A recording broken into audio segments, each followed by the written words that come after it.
YouTube. Back here with some more fishing reels, and I'm doing this little video just to kind of demonstrate what to look for in your fishing reels to make sure you're getting the best performance you can out of them. It would also apply like if you're looking at buying a used reel, maybe at a pawn shop or a tackle store that deals in used equipment. And then the other thing is just prepping your existing reels for usage. I'm not going to take anything apart in this video, but I'm just going to do a little demonstrating on some things to look for. So this is a good example because I have two reels here. They're both the Shimano Calcutta 100Bs, the older models, and I've had these reels about 10 years, give or take, and I've used them predominantly in saltwater. And about a year ago I had them serviced at a tackle shop, and when I got them back they didn't cast good, they didn't work good. I was kind of disappointed, so I just kind of put them away, and this season I got them back out, took them apart, and what I did was the tackle shop had applied a heavy grease to the inside of these reels, which made everything very sticky, and I don't want to use the word rough, but it just held everything up, all the components from moving freely. So I wasn't getting a good spool when I cast. Wouldn't get a good free spool, and they reeled, I could feel resistance, and it was all that sticky grease. Now, when you buy a brand new one, they're also filled with grease. My thought process on that is these things are made in Japan, so they got to come on a boat to get over here, just like most of the other stuff that's made over there nowadays. And they're going to pack that stuff with grease or anti-corrosive to make sure that these things don't that they don't go bad on them or rust out while they're being transported. So I always like to take them apart and clean all that heavy grease out. I'll use a Q-tip, and what I've been using is just some real light fishing reel oil. Doesn't really matter what brand, just something that's non-tacky, that's non-sticky, just a low viscosity fishing reel oil. I think the one I'm using is made by Lucas, just because I saw it in a little deal at an auto parts store. Something picked it up, and it works really good. So this is the first reel that I have, and it reels nice. Everything functions on it.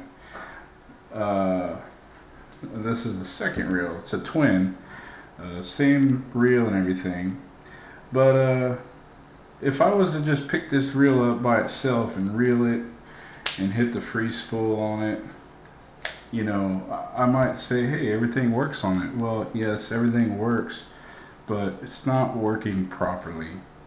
So for example, the reeling action on it, you can see that it kind of hangs up. Now this one does not. You can see that it turns pretty freely, and the reeling action is very nice on it. The other thing is on this one, just a flick of a finger, the spooling action is fairly decent on it. It's fairly free. And on this one, again, the problematic reel, it hardly turns at all. I mean, it makes maybe one, maybe two revolutions. Now, just to show you that it's not my spool brake, there it is, completely removed, and the same thing.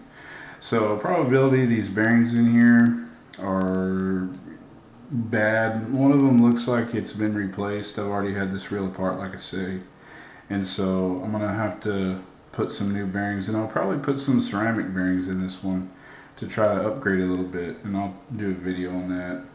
The other thing too is when I reel this reel, I don't know if you can hear it, but there's kind of a clunk. It's kind of a clunk, clunk, clunk. And what it is it's this Paul and Guide. I hold my finger on it. Hear it? Really, you could really hear it right there. Okay. So I'm going to do the same thing with this one. It doesn't make that noise and try to bite in. So if you look at this Paul and Guide, you can see the markings are good and crisp. They're very sharp, straight cut lines. Now in contrast, if you look at this one, there you can see the edges here are extremely rounded. You can literally see the wear. It looks like it's gouged out. This is extreme wear right here. This will also can give poor performance in the reeling. So this reel needs a new Paul and Guide put in it. Now, like I said, if I was to just walk into a tackle store and look at this reel, you know, I might turn it and say, hey, it feels okay. Oh yeah, look, it works. Everything works. Yeah, I'll take it. It's got some issues, and you know, if I didn't have this one to compare it to someone that doesn't know quite what to look for, you know, you might make a mistake and end up with a worn out reel, or a reel that needs some work done to it. So there's a lot more, you know, these reels still look pretty good for about 10 years old, but there's a lot more that goes into these than what meets the eye. And I'm going to fix this reel, and I'll try to do another video on that. This is the anti-reverse bearing, and you can see the corrosion inside of it. All that brown is rust. I went ahead and replaced it because I had one, but it helped it a little bit. But this Paul and Guide really is not doing any favors to the reel, to the smoothness of how it reels.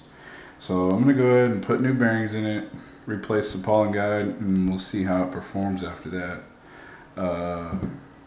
This is the same reel, but again, just factory bearings. I may go ahead, since I'm going to order ceramic bearings, and just get a set for this one too, even though it doesn't need it, and then just give them a shot in this, and go ahead and upgrade both of them. Now, here's something else to contrast. This is a 10-year-old Shimano with original bearings that's in good shape. And that's how it rolls. Now, I don't have a bunch of grease, I just have light oil. Some areas don't have any oil because it's got a lot of brass and plastic components. And brass is self-lubricating metal, kind of, so you don't really need, and it's not high speed. I mean, you're not going down the highway with this like a car or something. It's, you know, it's hand speed. So I mean,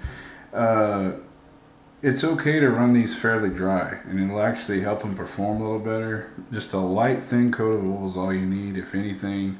The bearings don't need much oil, just a drop or two, man, and you're good. So keep that in mind. Here's a brand new Ambassador buddy of mine gave me. This is a 5500S. Did a little favor for him, and he gave me this reel, brand new, and you can see I feel quite a bit of resistance. The spool, you can't see it because it's on a line, but it almost doesn't spin at all.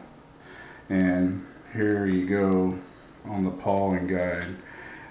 Look at that nasty grease in there. So this whole thing is caked up from the factory with heavy grease, and it's slowing it down. This is a brand new reel, so I'm going to try to clean it up and see if it didn't get any better performance out of it.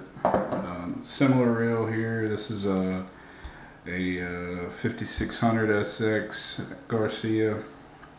It's the same way. It's pretty much brand new. I've used it once, didn't really like it. It's all sticky with grease on the inside. I'm going to do the same thing to it.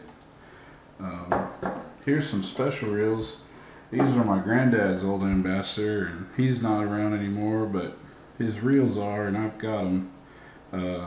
Caught a ton of fish on these growing up. They still work. I don't think I'm going to restore them or ever use them again. I just kind of keep them around, it's a little keepsake, you know, some memories and whatnot. I might go through them and clean them up. But they still work and function and everything. And these reels, I'm 34 and they're older than me, so it's probably sometime in the 70s is when he purchased these. This is an Ambassador 5000. Both of these are. This one's probably a little newer than this one. He had some other ones that's got an ivory handles to them, and I don't ever bring those out. I keep them put away. I think they're a little more expensive, or were at the time. So anyways, kind of special to me. Just wanted to show you that. I may clean these up, do another video, see how smooth they actually reel for as old as they are. Go kind of, you know, something neat to look at. But anyways, there's some tips on what to look for in your fishing reels, and you know, really pay attention to how your reel is operating and the performance you're getting out of it, and really look closely at these components, because you can overlook that stuff. And I mean, here again on that worn out reel, look at the wear in that braking pad. It's a divot right there, so it's just got a lot of miles on it. But anyways, stuff to look at. Hope this helps. We'll do some more videos on these when I get some parts in and go from there. So see you guys later.